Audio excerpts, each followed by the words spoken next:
What up YouTube, welcome back to another video. Today I'll be reviewing my freshly protuned VB WRX.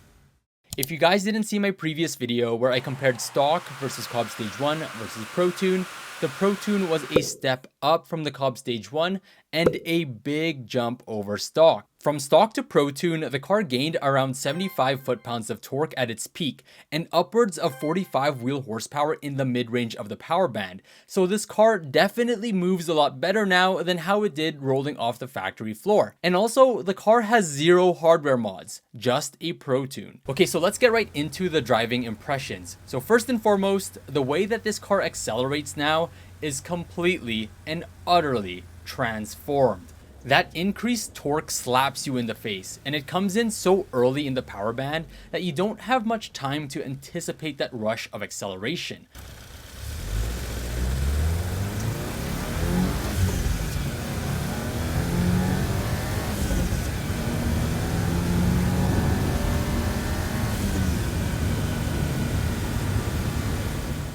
With the older turbo EJ platform, there was always a hint of turbo lag before boost hit, which in its own right was fun. But now, with the FA24's low-mounted twin-scroll turbo setup, that boost hits quickly, and that torque really puts you in the back of your seat. When I was driving the car home from Vex Performance where it was Protuned, I couldn't believe that this was the same car, just because I didn't expect the Protune to unlock that much torque with no physical mods. Subaru really had this torque monster hiding behind the factory tune, which is somewhat frustrating because I know all manufacturers limit the amount of power their cars make to ensure longevity, reliability, and to be compliant to emissions. But Subaru could have tapped into this engine a little more and pushed the car to make over 300 horsepower and 300 foot-pounds of torque.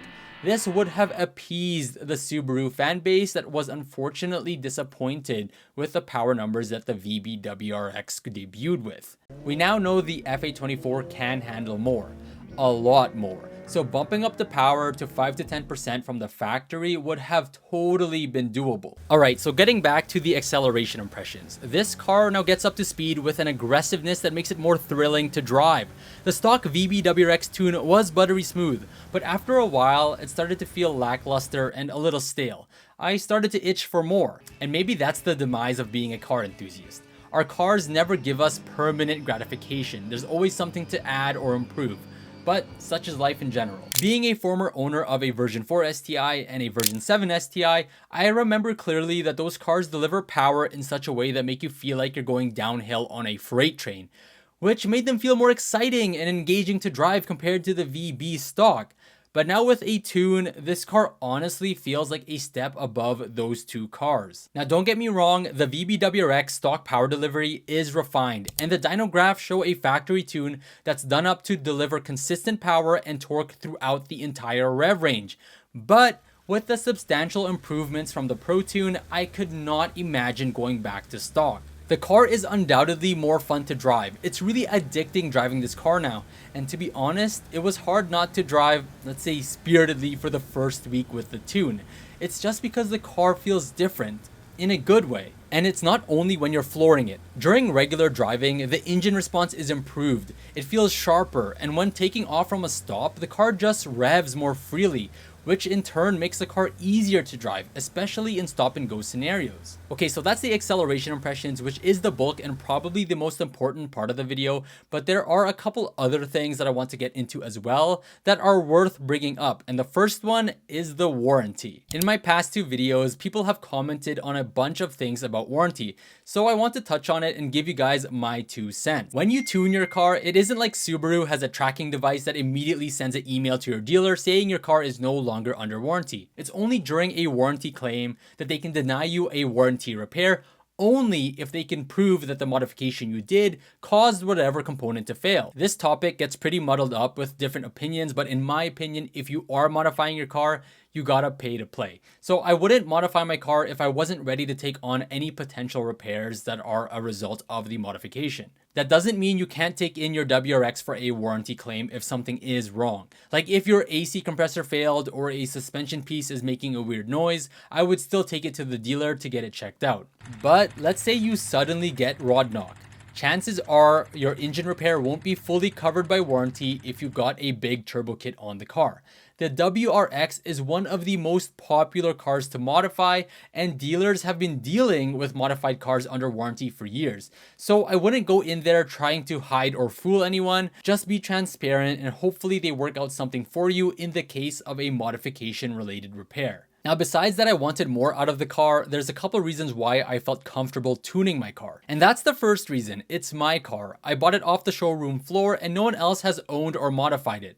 There's no hidden history behind it. I know how well it's been cared for and I know how it's been driven. The second reason is because there are plenty of examples of high horsepower modified VB WRXs. Based on what I've seen, I'm convinced that with a good tune, good maintenance, and good fuel, this car can handle modifications like a champ. And considering all that I did was a Protune with no physical mods, I'm only really scratching the surface when it comes to pushing the FA24. For what it's worth, I see that people typically blow up their transmission before ever getting close to the limits of the FA24. So at least if that happens, I have a reason to drop some money on an STI transmission swap. The next thing I want to talk about is reliability. People often question, is a tuned car less reliable? Well, yes and no. The engine power is now going beyond what the engineers at Subaru intended for, and we have no idea what type of safety factor they're designing their engine off from. So we're gambling with the unknown of how much the FA24 can handle before imploding. So as we increase the performance of the engine, the wear on the engine is increased as well. However, I believe how a car is driven and how it's maintained is also directly associated with how reliable it will be, stock or not. I'm sure a stock car, redlined and launched regularly, will break down more often than a modified car that isn't abused. So am I concerned about reliability? Not really. I'll continue to be diligent with maintenance, which I do a lot more frequently than what Subaru specifies in the owner's manual.